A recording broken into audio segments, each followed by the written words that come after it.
umwami wanjye w'ukuri ni Yesu Kristo. Uwo niwe nkubwira ko abantu batamuzi n'injiji. Oyada wikabya Jumenya gusa dutanduranyije cyane. Umuhindiro wari we ntabwo muzi. aho rero ceceka. Ubwo icyo u Rwanda rukeneye kugira ngo rugire icyo rwifuza ni Bibiliya. Okay. Wow. Kera mwataramaga mute nk'ibwami? Hey, y'all come look at this. Bataramaga mu bujiji bw'ibwami.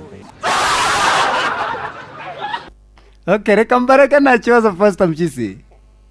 Wayareka uretse ndareka hari uwo tuvugana se ko mvugana n'injiji.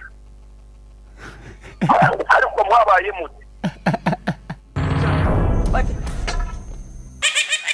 Ibyo byose nk'umuntu wabayeho ukabaho neza, hari ikintu cyagushimishije kurusha ibindi mu byo wabonye iki cyagushimishije? Ndashima Imana cyane yuko namenye ko igihe Mpyisi ndinjije.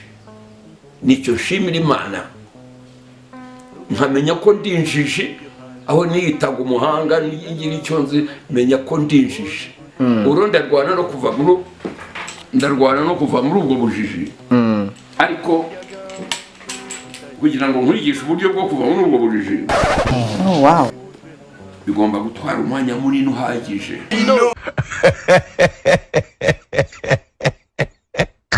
Ese hari ubufasha bw'amafaranga wenda leta kugeza ubu yaba yarabahaye?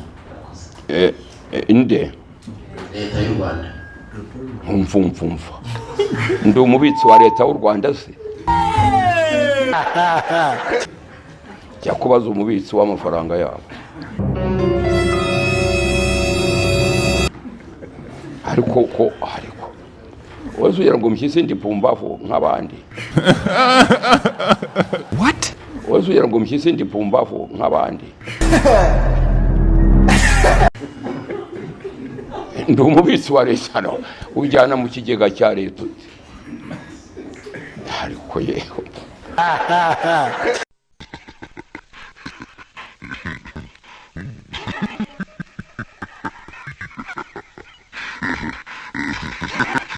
Yitwa Kamuzinzi. Okay. Mwana Kigali Today na KTN. Mwavuze ko muho mwawuzanye mwagombaga kuzana mu ndege ya kompanyi y'Abaholandi. Ariko mukaba mwaramuzanye mu yindi mu buryo bwihuse.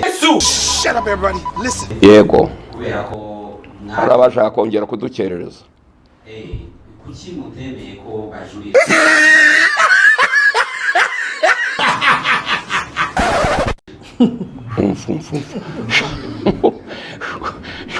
Umuntu wamutsinda ukifuza ko ajurira. God, why now?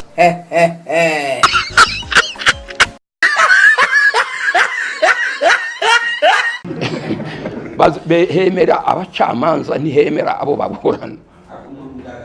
Twebweho ntitubyifuza ko bajurira. Ariko icyo kibazo hari umuntu muzima wa kibazo ashaka.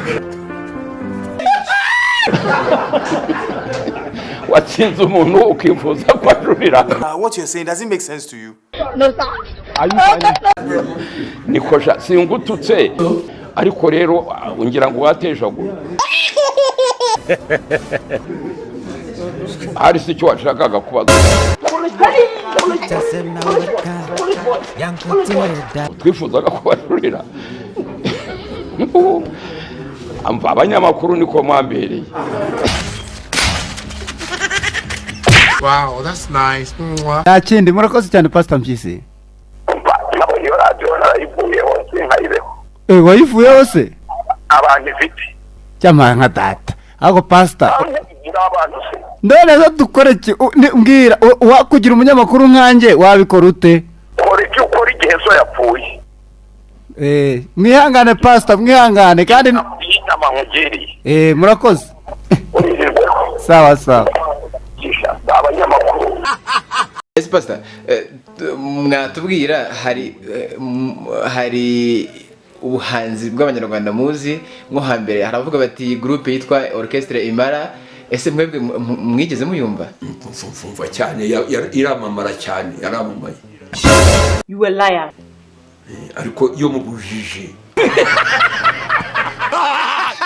Pastor, akabazo k'amatsiko none ubu ngubu waguhuza na President Barack Obama ni iki kintu ubona wabwira? Inambwira nti ngwino nkuyobore va mu bujiji. Va mu bujiji. Ngwino nkwerekeze. Wow, that's nice. So gutwara Amerika. Pastor!